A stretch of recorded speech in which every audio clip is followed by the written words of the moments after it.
Hey guys, Biggie here. I wanted to give you my first thoughts and impressions of Skyrim Ultima as I've played about, I want to say 6 or 7 hours so far.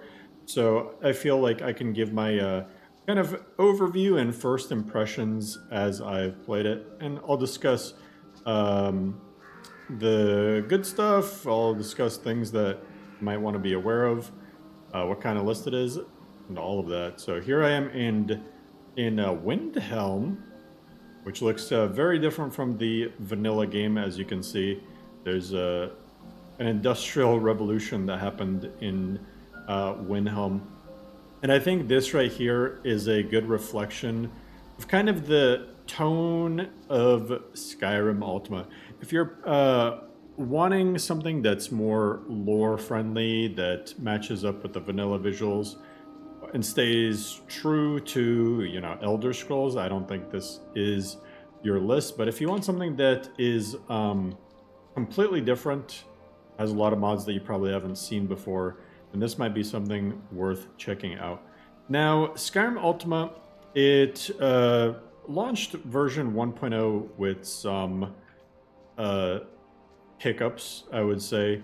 So I think the most obvious is the performance. It can get kind of rough. When I was streaming it earlier, I was getting maybe 20 to 25 FPS in certain areas. Right now, outside of Windhelm, performance is okay, depending on which direction I look at. Some areas, as I look here, are rougher. I'm at 35 FPS looking directly at Windhelm.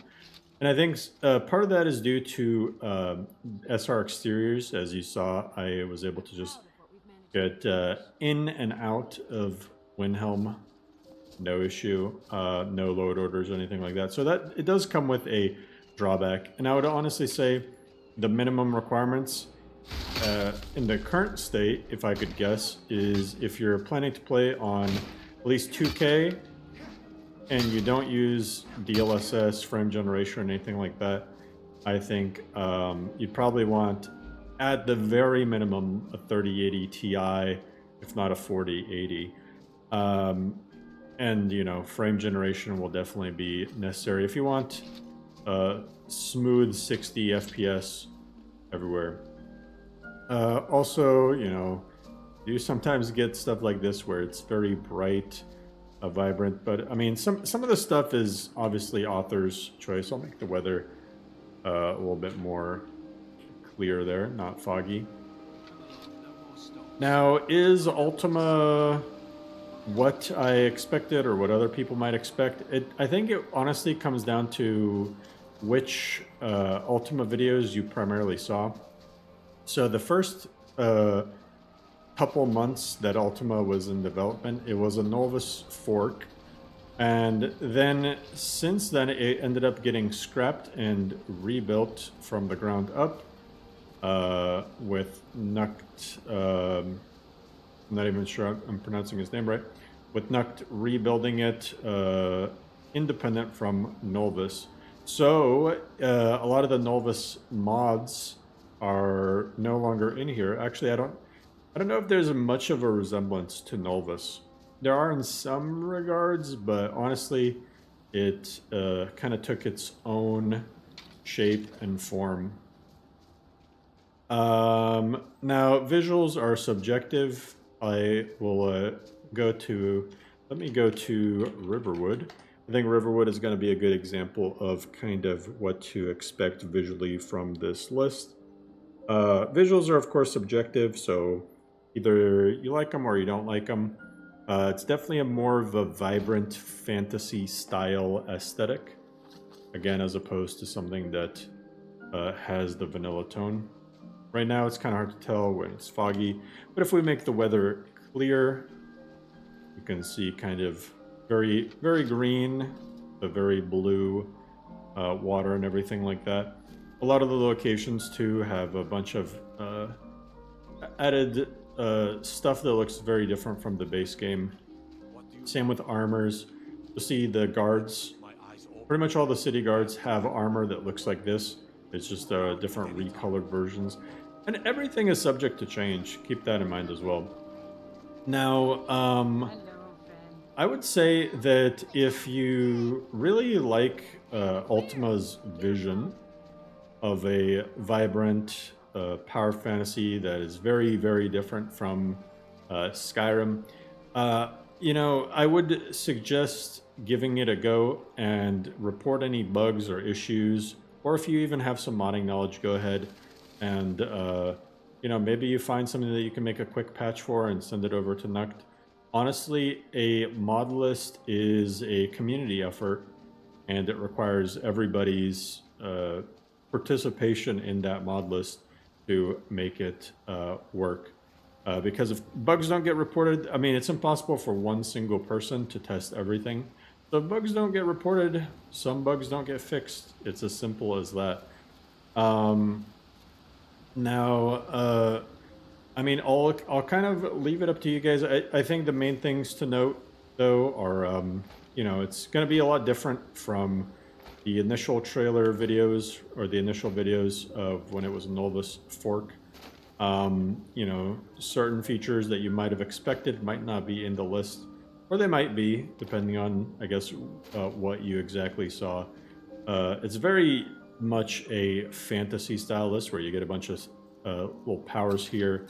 Yeah, a lot of this stuff I got at the very start. Eldritch Blast, Elden Weapon Arts, Divine Smite, where you can call upon the powers of the heavens and whatnot. A lot of that stuff is already stuff you get at the beginning. There are 2 stances currently, 2 different animation sets per weapon type, and they do again lean more towards kind of the fantasy style, where you'll do kind of backflips and stuff like that. But yeah, I would just, if you guys are interested in it, go ahead and grab it. Honestly, I think one thing to remember is I think there was probably a lot of pressure on the part of the Modlist author, where a deadline was set, and I think maybe that was a little bit rough to set a deadline and kind of scramble to get things done. And then maybe was it released a little early? Maybe, but honestly, and I said this on stream, is maybe it also could have been released a little bit earlier, but just with the less features, and that way more people could have play tested it, for example, and then reported bugs, because there is a lot to iron out.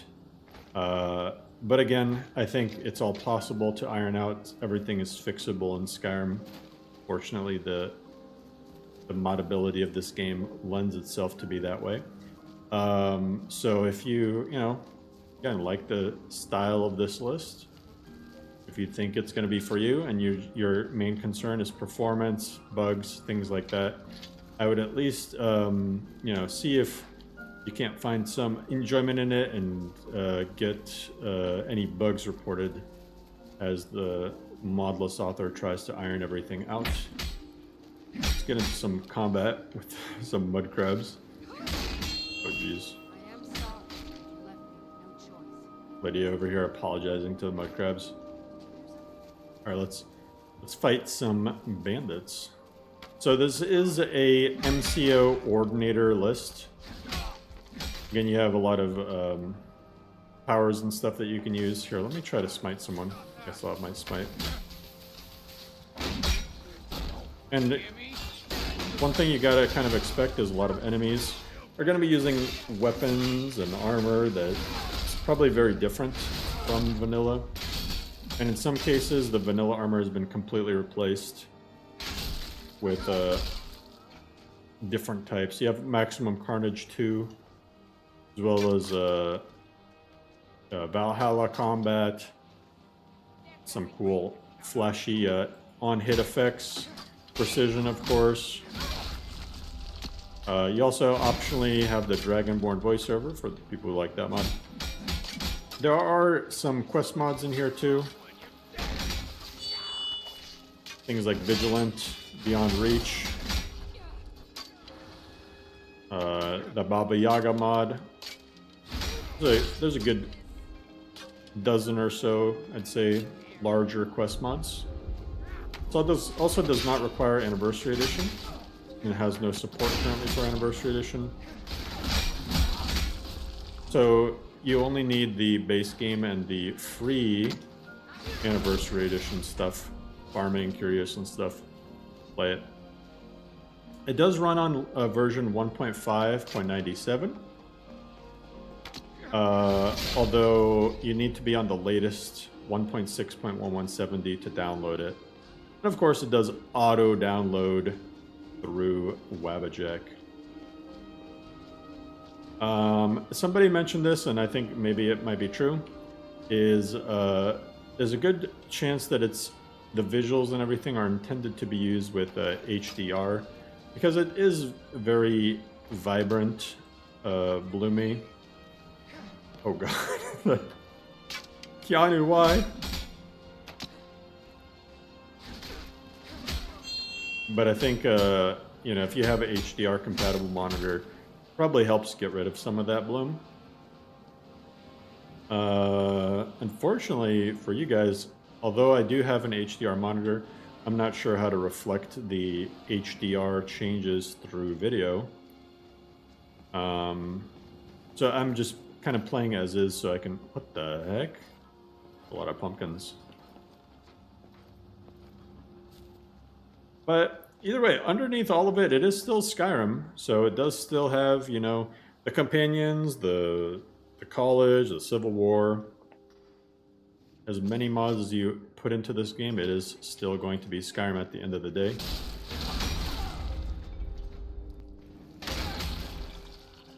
Go. Jeez. Right. It does also have destructible environments, if you guys couldn't tell, by things kind of breaking.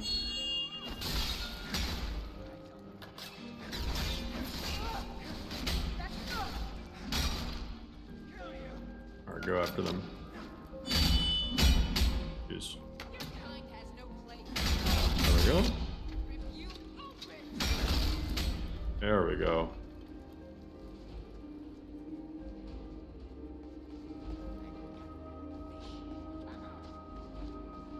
Gonna gut me like a fish, I'll tell you what.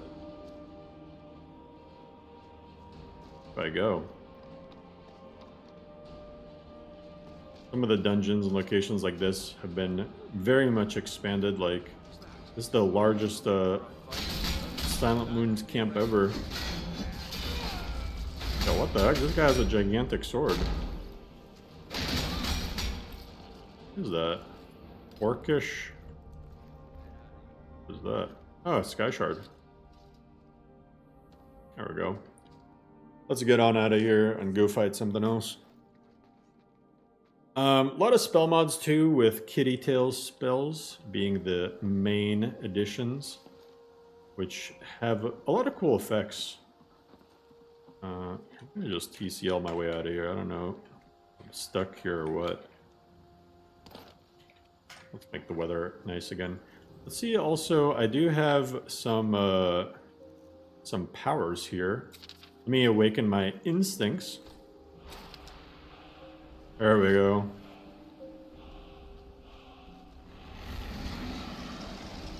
Just burn the heck out of this elk.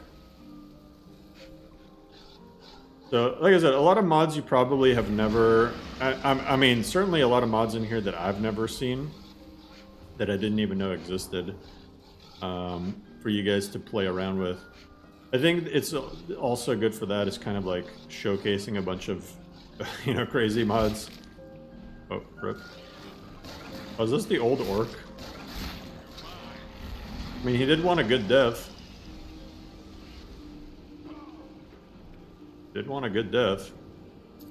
I don't know what else to tell him. I mean, what better death than being burned alive by a Daedroth dragon werewolf sort of thing. Kind of reminds me of Sobek from Smite. I don't know why. Anyway, guys, let me know what you think of Ultima. It's now available through Nux's Discord server. So if you want to check it out, play around with it, definitely give it a go. And again, regardless of what your opinion is on the list, I would say, you know, if you want to see it improve, this list or any list for that matter, make sure to, you know, share feedback with the author. Let them know, report any bug fixes that you can find. And anyway, I will catch you guys next time.